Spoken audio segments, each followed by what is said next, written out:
Assalamualaikum warahmatullahi wabarakatuh. Perkenalkan, nama saya Denis Samantri dari kelas RA6 Prodi Manajemen Fakultas Ekonomi dan Bisnis Universitas Berimagraha.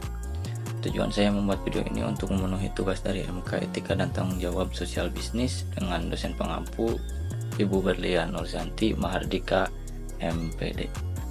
Di sini saya tidak sendiri, melainkan dengan teman-teman saya, yaitu Fatimatul Khairunisa dengan nomor NIM 6120123020 yang akan membacakan materi pertama.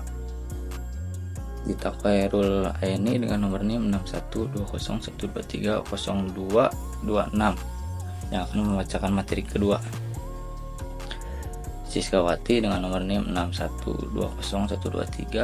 612012302237 yang akan membacakan materi ketiga. Dan yang terakhir yaitu Siti Fitriah Nur Hakimah dengan nomor NIM 612012302260. Dan saya sendiri akan membacakan latar belakang dan kesimpulan.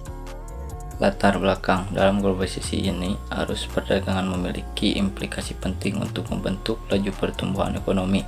Sama seperti negara lainnya, Indonesia juga menjadi salah satu negara yang menjalani perdagangan internasional dalam upaya menjalani hubungan dengan negara lain dan saling kerjasama dalam menutupi kekurangan dari negara masing-masing.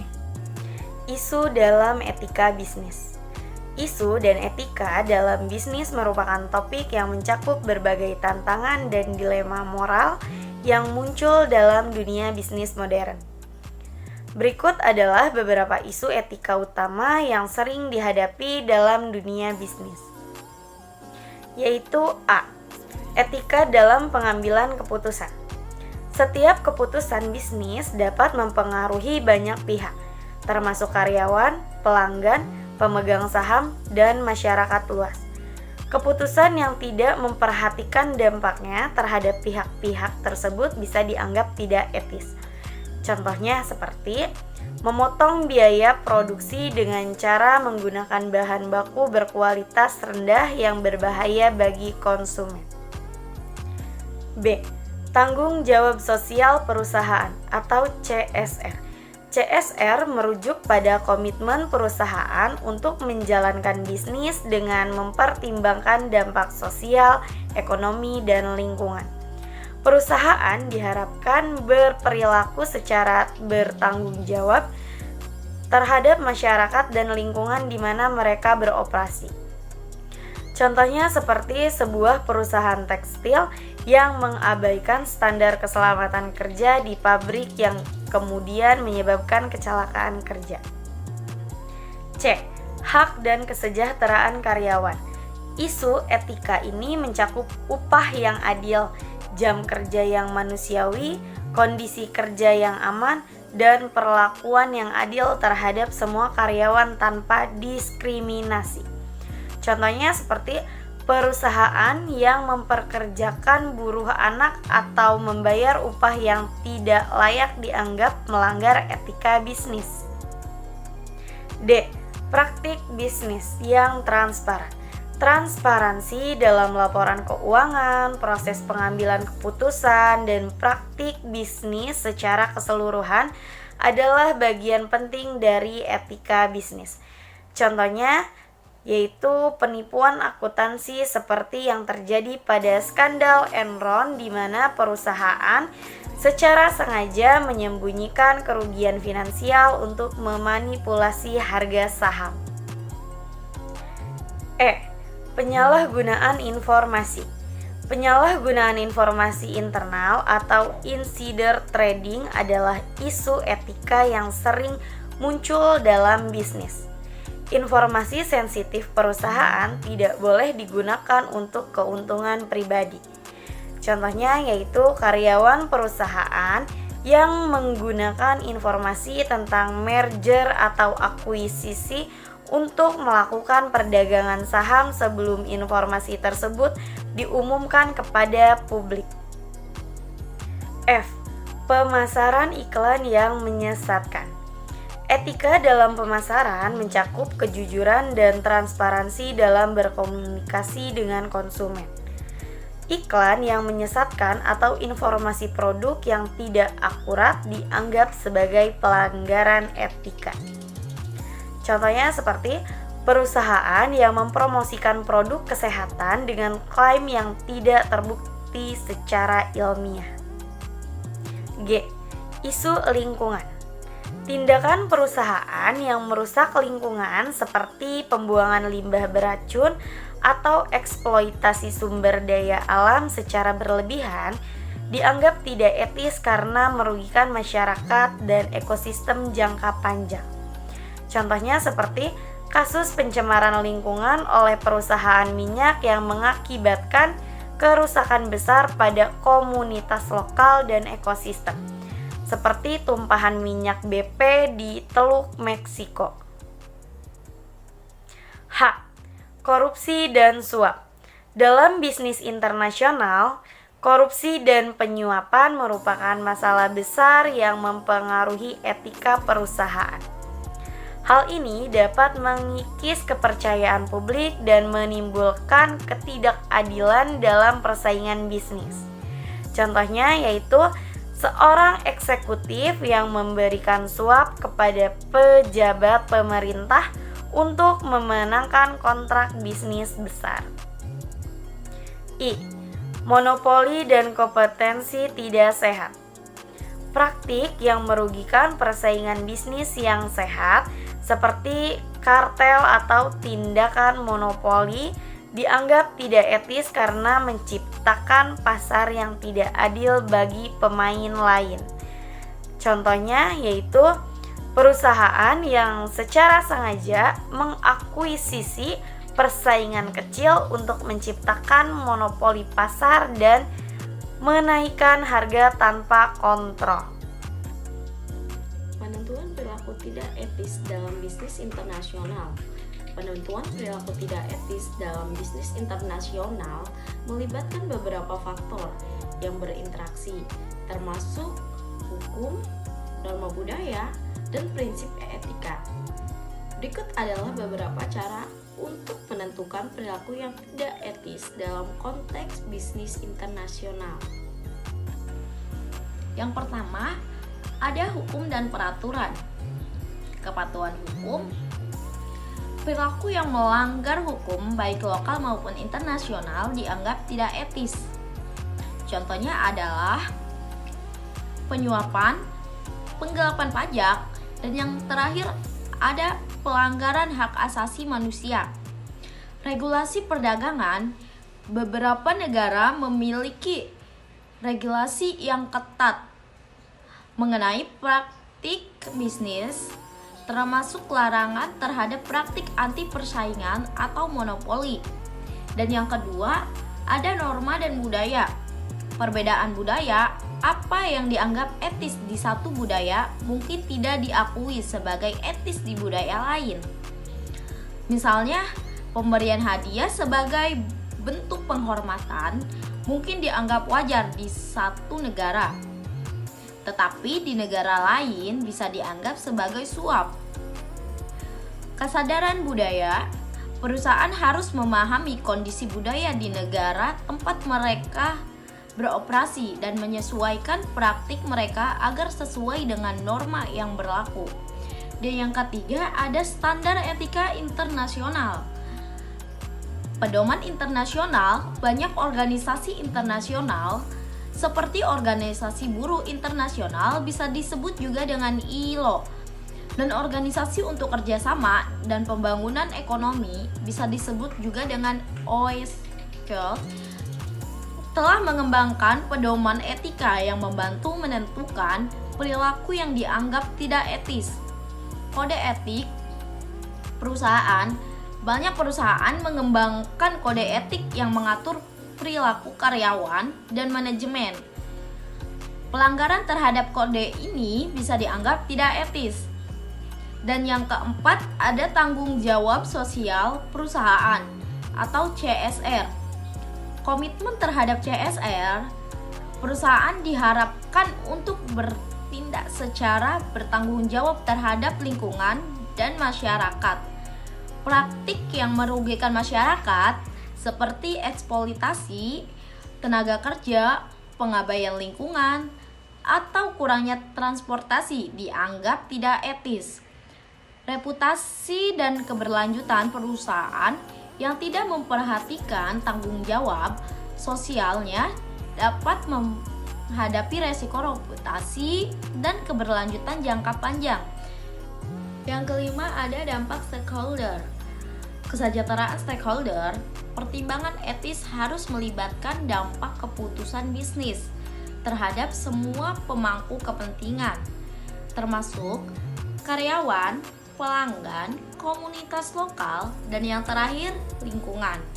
Jika keputusan merugikan kelompok-kelompok ini, maka tindakan tersebut bisa dianggap tidak etis. Dan yang terakhir, yang keenam, ada keterlibatan dalam praktik korupsi. Suap dan korupsi, praktik memberikan uang atau hadiah kepada pejabat untuk mendapatkan keuntungan bisnis dianggap tidak etis dan ilegal di banyak negara. Penghindaran pajak, strategi yang mengeksploitasi setelah hukum untuk menghindari kewajiban pajak juga dapat dianggap tidak etis, terutama jika mengabaikan tanggung jawab terhadap masyarakat. Contoh, perilaku tidak etis, penyalahgunaan kekuasaan, penggunaan posisi untuk mendapatkan keuntungan pribadi atau merugikan orang lain. Diskriminasi, memperlakukan karyawan atau pelanggan secara tidak adil berdasarkan ras, gender, atau latar belakang lainnya. Pelanggan lingkungan, mengabaikan regulasi lingkungan dan merusak ekosistem. Dengan memahami faktor-faktor ini, perusahaan dan individu dapat lebih baik menilai perilaku mereka dalam konteks bisnis internasional dan berusaha untuk menjalankan praktik bisnis yang etis dan bertanggung jawab. Salah satu implementasi etika bisnis dalam perdagangan internasional adalah standar kerja dan hak asasi manusia. Dalam kegiatan ekspor dan impor, perusahaan seringkali menggunakan tenaga kerja murah dan mengabaikan hak-hak pekerja. Hal ini dapat menyebabkan kondisi kerja yang buruk dan merugikan masyarakat lokal. Selain itu, perdagangan internasional juga memiliki implikasi terhadap lingkungan. Beberapa perusahaan yang terlibat dalam kegiatan ekspor dan impor seringkali menggunakan metode produksi yang tidak ramah lingkungan dan dapat menyebabkan kerusakan lingkungan yang signifikan. Para pelaku bisnis akan selalu berkompetisi dalam melanggarkan inovasi-inovasi yang akan menunjang pasar dunia. Akan tetapi hal ini juga dapat menimbulkan betapa tindakan-tindakan yang kurang berkenan atau bisa disebut persaingan-persaingan yang kurang sehat antar pelaku usaha bisnis. Persaingan yang tidak sehat atau unfair trade practice adalah sebuah bentuk persaingan antar pelaku usaha bisnis dengan menggunakan cara yang tidak jujur, bahkan melawan hukum guna menghambat persaingan perdagangan yang mempunyai dampak negatif di dunia perdagangan. Salah satu tindakan yang sering disebut dengan unfair trade practice di dunia bisnis atau perdagangan internasional adalah dumping. Dumping dapat menyebabkan kerugian pada produsen tuan rumah dalam penyempitan mangsa pasar. Masalah korupsi juga menjadi implikasikan dalam kegiatan ekspor dan impor. Praktik korupsi seperti suap atau pungli dapat mempengaruhi keputusan bisnis yang diambil dalam merugikan masyarakat secara umum. Hukum transparansi,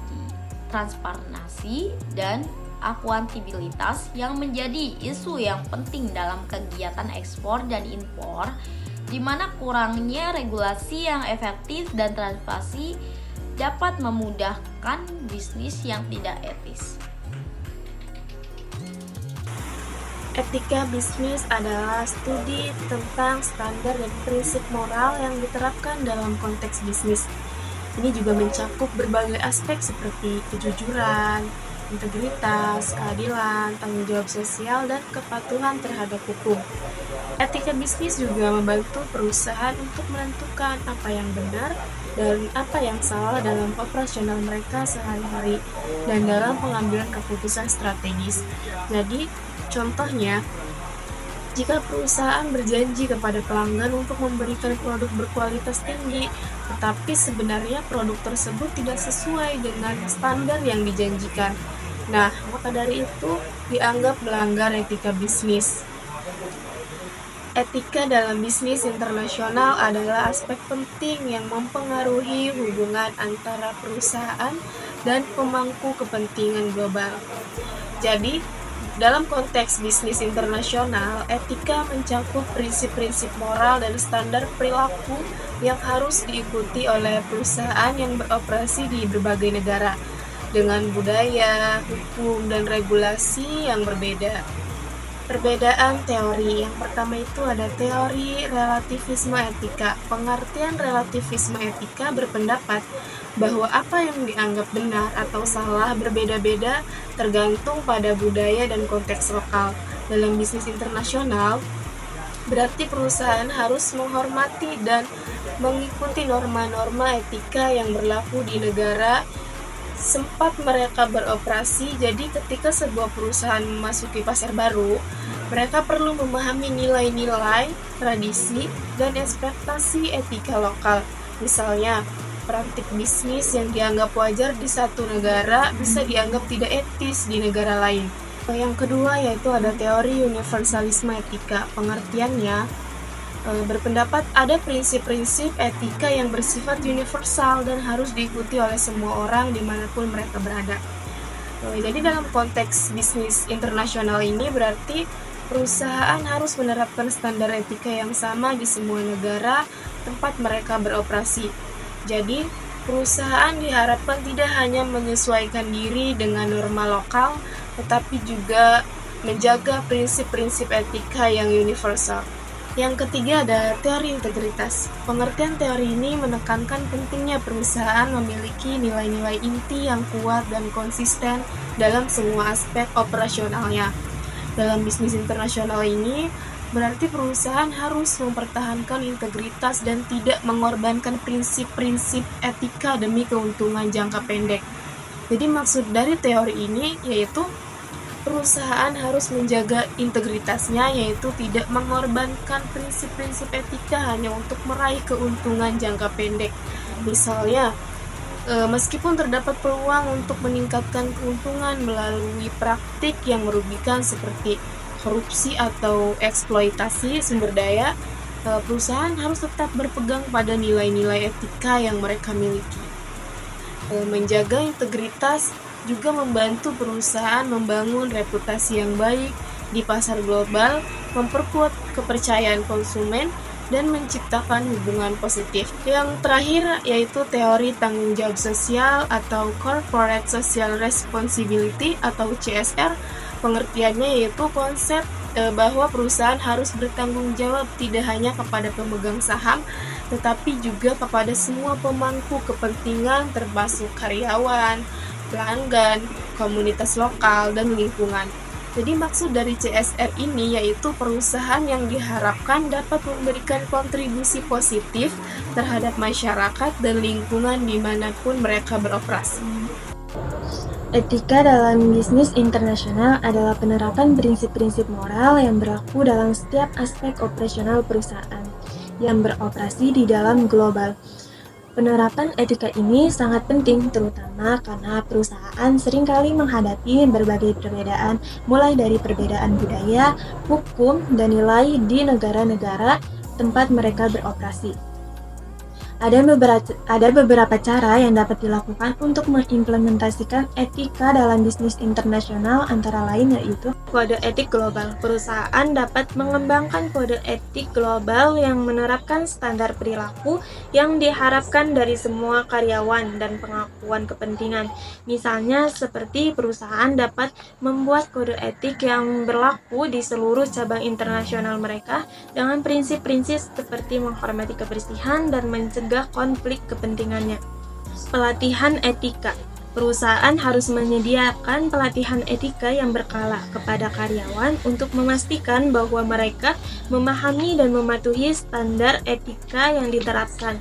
Misalnya, pelatihan tahunan tentang transparansi dan kejujuran dalam melaporkan pekerjaannya. Program tanggung jawab sosial perusahaan atau CSR. Perusahaan harus mengembangkan dan mengimplementasikan program CSR yang disesuaikan dengan kebutuhan dan konteks lokal. Misalnya dengan memberikan beasiswa atau pelatihan keterampilan bagi masyarakat setempat. Pengawasan dan evaluasi. Perusahaan harus melakukan pengawasan dan evaluasi secara berkala terhadap implementasi etika dalam operasional mereka. Pengawasan dan evaluasi ini contohnya seperti perusahaan dapat melakukan audit etika setiap 3 bulan sekalinya untuk meninjau apakah kebijakan etika itu benar dilakukan atau tidak. Penghargaan dan sanksi. Perusahaan harus memberikan penghargaan kepada karyawan yang menunjukkan perilaku etis dan memberikan sanksi kepada mereka yang melanggar standar etika. Contoh untuk penghargaan itu sendiri seperti memberikan bonus cuti dan gaji bagi karyawan yang konsisten dalam pekerjaannya. Dan sanksinya yaitu seperti memberikan peringatan jika tidak mengikuti peraturan kerja. Selanjutnya, pemotongan bonus jika kesalahan itu terus dilakukan berulang kali. Perusahaan juga mempunyai hak untuk memecat jika karyawan tersebut melakukan kesalahan yang merugikan bagi perusahaan. Kesimpulan berdasarkan hasil pembahasan di atas dapat disimpulkan sebagai berikut. Globalisasi telah membawa perubahan signifikan dalam dunia bisnis, menciptakan peluang ekspansi ke pasar global, meningkatkan akses terhadap teknologi, dan kemudahan dalam perdagangan internasional. Perusahaan dapat meningkatkan skala ekonomi, memperluas pangsa pasar, dan memperoleh keuntungan dari rantai pasok global yang lebih efisien. Demikian presentasi dari kelompok kami. Kurang lebihnya mohon maaf bila ada kesalahan. Assalamualaikum warahmatullahi wabarakatuh.